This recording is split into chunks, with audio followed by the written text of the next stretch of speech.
Everyone, আসসালামু আলাইকুম। কেমন আছেন আপনারা সবাই? জুইসামি ব্লগে আপনাদের সবাইকে ওয়েলকাম জানাচ্ছি। আমি জুই। বেশ কয়েক মাস আগে আমরা গিয়েছিলাম দুবাই মলে।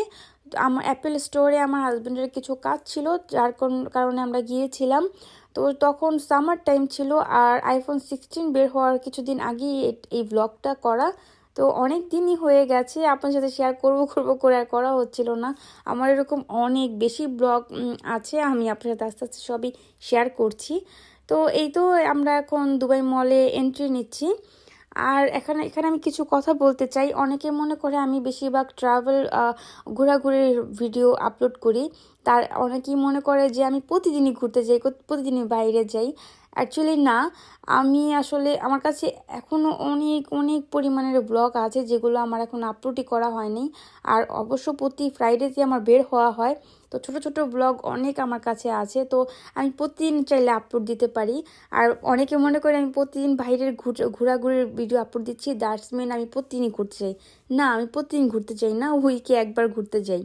তো যাই হোক, আপনার সাথে অনেক কথা শেয়ার করলাম। এখন আমরা দুবাই মলের ভিতরে চলে এসেছি। দেখুন, এটা দুবাই বলেই সম্ভব। পুরো দুবাইয়ের ডিজাইনটা এই একটা দেওয়ালে ওরা ফুটিয়ে উঠেছে। কি যে সুন্দর লাগছিল দেখতে, একদম হুবহু, একদম রিয়েল মনে হচ্ছিল দেখতে। ছোট ছোট গাড়ির মতো বানিয়েছে, লাইট দিয়ে গাড়ির মতো বানিয়ে দিয়েছে। দুবাই রাস্তাগুলোতে গাড়িগুলো চললে কীরকম দেখা যায়, আর এত সুন্দর লাগছিল দেখতে ওই জায়গাটা। দেন ওইখান থেকে আমরা একটু হেঁটে সামনের দিকে গিয়েছি। যাওয়ার পরেই ওইখানে নতুন চায়না টাউনের নামে একটা এই জায়গাটা করেছে, চায়নার মতো ডেকোরেশন করেছে। তো ওই জায়গাটার আমি ছোট্ট করে ভিডিও নিয়ে নিয়েছি। এই জায়গায় আমি অনেক পিকচার তুলেছি, অনেক পিকচার নিয়েছি। তো এরপরে আমার হাজব্যান্ড চলে গিয়েছিল অ্যাপেল স্টোরে। আমরা এখন অ্যাপেল স্টোরের ভিতরে যাব, আর আমার হাজব্যান্ডের যে কাজ আছে সেই কাজগুলো সে শেষ করবে। তো তখন তো আইফোন 15 ছিল। তো পুরো শোরুমটায় 15-এর কালেকশন দিয়ে ভরা ছিল। তো আমি একটু ভিডিও করছিলাম আর ফোন দেখছিলাম। আর আমি মনে মনে থিঙ্ক করছিলাম যে কিছুদিন পরে আসলেই তো আইফোন 16 চলে আসতো, তখন নিউ সিরিজের ভিডিওগুলো নিলে ভালো হতো। এরপর আমার হাজব্যান্ডের কাজ শেষে আমরা ওখান থেকে চলে এসেছি। আর নিচে এসেই দেখি বড় একটা গরিলা ছিল। আমার ছেলেটাকে অনেক ভয় পাচ্ছিল। দেন আমরা দুবাই মলের ব্যাক সাইডে চলে আসলাম, যেখান থেকে বুর্জ খলিফাটা একদম প্রপার দেখা যায়, আর ওয়াটার ফাউন্টেনটাও দেখা যায়। তো এখন আমরা ওয়াটার ড্যান্স দেখবো এখানে। এখানে এত মানুষ ছিল, প্রচুর প্রচুর, এত গরমের ভিতরে সবাই শুধু এই ফাউন্টেনটা দেখার জন্যই কষ্ট করে দাঁড়িয়েছিল। প্রচুর গরম ছিল, প্রচুর। তো আপনারা এই ফাউন্টেনটা এনজয় করুন। আমি পুরো ভিডিওটা এখন দিয়ে দিচ্ছি, আশা করছি আপনাদের কাছে ভালো লাগবে।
শেষে আমরা এখন আবার দুবাই মলের ভিতরে চলে যাব।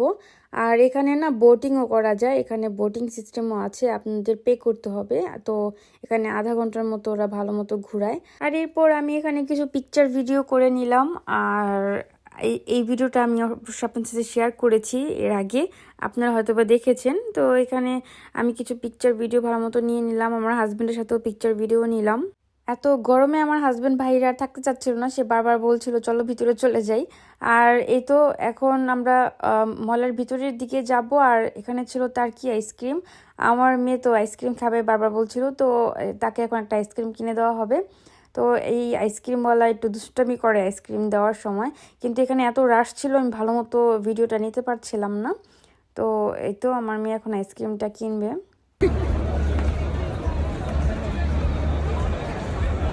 এই যে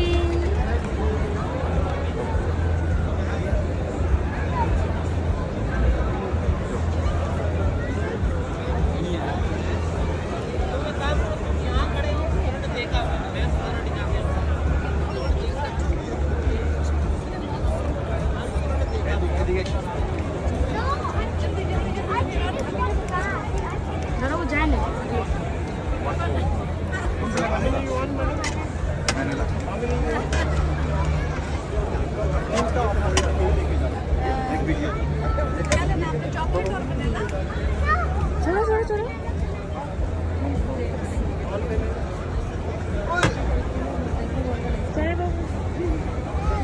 চলো, তুমি সাইড দাও।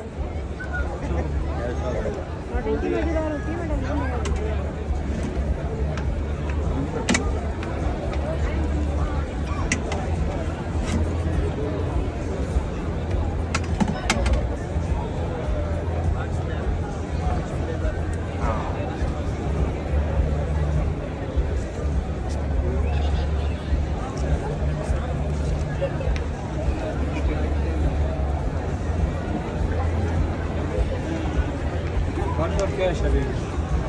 I'm gonna get vanilla. Cash, cash.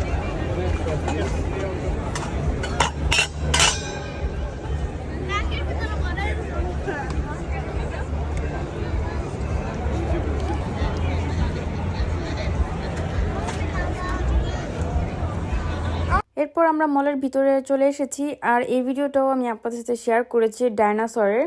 তো এটা দুবাই মল দেখেই সম্ভব, এত বড় একটা ডাইনোসর মলের মাঝখানে এনে সাজিয়ে রেখেছে। মানে এটা থাকার কথা মিউজিয়ামে, কিন্তু এটা মলের আকর্ষণ আরও বাড়াতে ওরা কত সুন্দর করে এটা ডেকোরেট করে রেখেছে। তো আমরা দেখছিলাম, আমরা মামে দেখছিলাম ডাইনোসর, এখানে লেখা আসছিল এটা কোথায় থাকতো, কোথা থেকে ওরা ফাইন্ড করেছে, সব কিছু এখানে ডিটেলস দেওয়া আছে। আমার ছেলে ফিশ অনেক পছন্দ করে, তো দুবাই মলে বড় একটা অ্যাকোয়ারিয়াম আছে, আপনারা সবাই জানেন। তো তাকে ফিশ দেখানোর জন্য নিয়ে যাচ্ছিলাম। আমরা তো অনেকবার দেখেছি, আমার ছেলেও দেখেছে, তখন সে ছোট ছিল তার মনে নেই, তাই আবারও এখন তাকে ফিশ দেখাতে নিয়ে যাচ্ছি। আর সে অনেক অনেক হ্যাপি হয়েছে ফিশ দেখে, আপনারা দেখলেই বুঝতে পারবেন ভিডিওতে। আর সে অনেক এনজয় করেছে ফিশের যখন সে দেখছিল। এখন সে বুঝতে পারে ফিশ, সব কিছু বুঝে। আগে তো দেখতো কিন্তু ভুলে যেত, কিন্তু এখন সে মনে রাখতে পারে ফিশ কোনটা কি, সব অ্যানিমালসের নাম একটু একটু বলতে পারে। তো এখন সে দেখছিল আর বারবার বলছিল বাবা ফিশ ফিশ। তো এই তো সে খুবই এনজয় করছিল, দেখুন আপনারাও। এই যে আচ্ছা এই পাশে আছে, এই পাশে আছে। কোথায় বাবা? ফিশ কোথায়? হ্যাঁ হ্যাঁ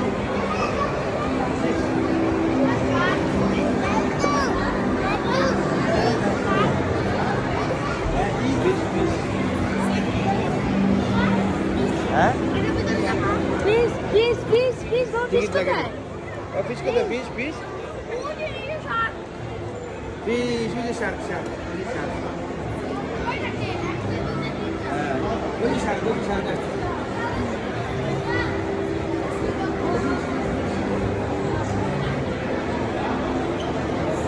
আপা ফিশ কোথায়? ফিশ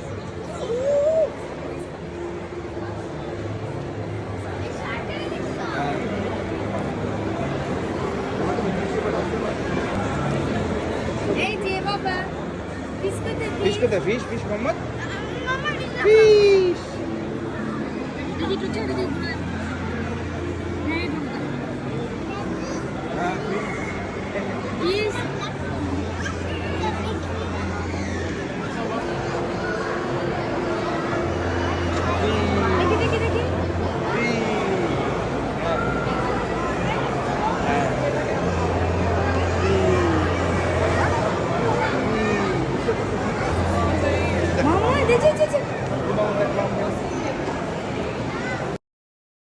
বেশ অনেকক্ষণ আমরা ফিশের ওইখানটায় ছিলাম, কারণ আমার ছেলে অনেক হ্যাপি হচ্ছিল, যার কারণে আর এটা হচ্ছে দুবাই মলের ফেমাস সেই ওয়াটার ফাউন্টেন।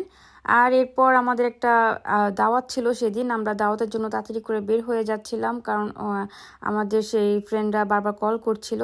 আর আজকের আমার এই ব্লগটা এই পর্যন্ত ছিল। কেমন লাগলো কমেন্ট করে জানাবেন। সবাই ভালো থাকবেন, সুস্থ থাকবেন। আল্লাহ হাফিজ।